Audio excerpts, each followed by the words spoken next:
Hello everyone, welcome to my channel my authority. आज के इस वीडियो के अंदर हम डिस्कस करेंगे public administration MA first semester December 2024 का जो फोर्थ पेपर है कंपैरेटिव पब्लिक एडमिनिस्ट्रेशन, जो कि फोर्थ पेपर है, लास्ट फाइनल पेपर है एमए प्रीवियस फर्स्ट सेमेस्टर जिसे अभी हम कहते हैं, महाराजा गंगा सिंह यूनिवर्सिटी बीकानेर का। तो जल्दी से स्टार्ट करते हैं। फुल मार्क्स 120 का है और पासिंग मार्क्स इसमें 36 चाहिए। टाइम आवर्स 3 आवर्स का है। तो एनालिसिस करते हैं कैसा क्वेश्चन पूछा गया। 3 सेक्शंस हैं as you all know. So yes, PYQs में सबसे फर्स्ट MCQ हम देखते हैं। Comparative public administration is the study of public administration on a basis of comparative basis. ये स्टेटमेंट किसने दिया, कौन इसके ऑथर हैं? तो इसका करेक्ट आंसर है Nimrod Raphaeli is the correct answer. Next question पढ़ते हैं। Which approach was used by Robert Merton, Gabriel Almond, David Apter, Talcott Parsons in the study of comparative public administration में कौन सी approaches के अंदर ये सारे जो थिंकर्स हैं हमें देखने को मिलते हैं, इन्होंने मिलके एक यूज़ किया है, नॉर्मली उस पर काम किया है। तो स्ट्रक्चरल फंक्शनल अप्रोच पर बहुत इंपॉर्टेंट है ये। नेक्स्ट है इन विच ईयर, नेक्स्ट क्वेश्चन है कौन सा ईयर में फेडरिक्स ने present the classification of fused prismatic diffracted society का क्लासिफिकेशन प्रेजेंट किया था। ये ईयर याद होना ज़रूरी है। 1959 के अंदर इन्होंने ये मॉडल दिया था। ओके, नेक्स्ट क्वेश्चन है the best example of parliamentary system of government is. बहुत ईजी है। कहाँ से हमने अडॉप्ट किया पार्लियामेंट्री सिस्टम? हमने यूके से अडॉप्ट किया है, क्योंकि यूएसए में तो प्रेसिडेंशियल सिस्टम है। ओके, तो यूके का बेस्ट पार्लियामेंट्री सिस्टम माना जाता है। बहुत ईजी क्वेश्चन था।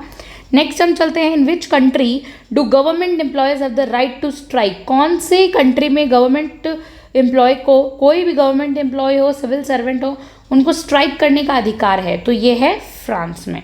Okay, next the comparative administration group was initially chaired by. किसने इसको इनिशियली सबसे स्टार्टिंग में चेयर्ड किया था, यानी इसके चेयरपर्सन कौन थे? तो इसका आंसर क्या होगा?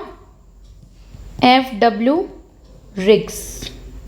ओके, रिग्स ही थे। नेक्स्ट क्वेश्चन है number of the members of the United states senate. Senate के कितने मेंबर्स जो हैं होते हैं सेनेट के अंदर? 100 मेंबर्स। ओके, नेक्स्ट है Herbert Simon has been a proponent of the dash approach in the study of comparative public administration. Herbert Simon mainly किस अप्रोच को सपोर्ट करते हैं? हर्बर्ट साइमन कहते हैं, बात करते हैं बिहेवियरल अप्रोच की, बिहेवियरल अप्रोच। ओके, नेक्स्ट है author of the book prismatic society revisited. किसकी है ऑथर, कौन है इसके? प्रिज्मेटिक सोसाइटी की जो बुक है उसके। मेनली जब हम कंपैरेटिव पब्लिक एडमिनिस्ट्रेशन की बात करते हैं हर जगह हम देखेंगे most of the influence Fredericks का ही है। तो इसके भी जो ऑथर हैं वो फ्रेडरिक्स ही, FW रिग्स ही हैं। नेक्स्ट है in great Britain the an act establish of parliamentary commissioner was passed by the parliament. कब हुआ था? ग्रेट ब्रिटेन में एक एक्ट पास हुआ था, संसदीय आयुक्त की स्थापना के लिए अधिनियम पारित किया गया था। तो ये ईयर है बहुत इंपॉर्टेंट, 1967, याद रहना चाहिए। नेक्स्ट हम चलते हैं सेक्शन बी के अंदर। तो फर्स्ट क्वेश्चन क्या कहता है कि तुलनात्मक अध्ययन पर वैश्वीकरण का प्रभाव स्पष्ट कीजिए। इन दिनों हमें ग्लोबलाइजेशन में बहुत क्वेश्चन देखने को मिल रहे हैं, चाहे वो पॉलिटिकल साइंस हो, पब्लिक एडमिनिस्ट्रेशन हो। तो ग्लोबलाइजेशन को पढ़ना इज़ वेरी इंपॉर्टेंट, मस्ट है। इसका इन्फ्लुएंस क्या था कंपैरेटिव स्टडी पर? ओके, नेक्स्ट है explain the problems of comparative research.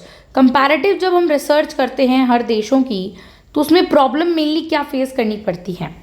Next question examine the cultural and political effects of public administration.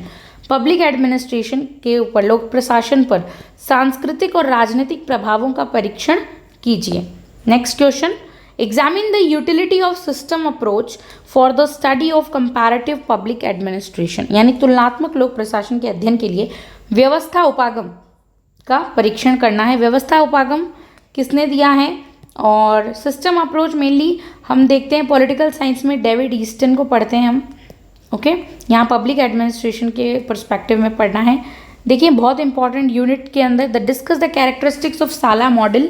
साला मॉडल की कैरेक्टरिस्टिक्स बतानी है, FW रिग्स का है। Then discuss FW Riggs contribution in comparative public administration में उनका क्या कंट्रीब्यूशन रहा, सहयोग, योगदान रहा है। Discuss characteristics of Japan administrative system, यहाँ पे क्योंकि बहुत सारे देशों के तो उसमें मेनली फ्रांस, जापान का पूछ लिया गया। Discuss the characteristics of American administrative system, और में पूछा गया ये।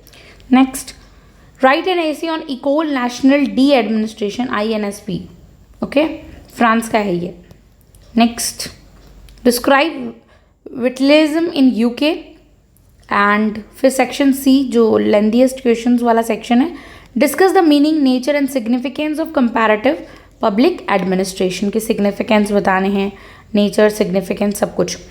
Evaluate structural function approach to the study of comparative public administration में स्ट्रक्चरल फंक्शन अप्रोच को समझाना है।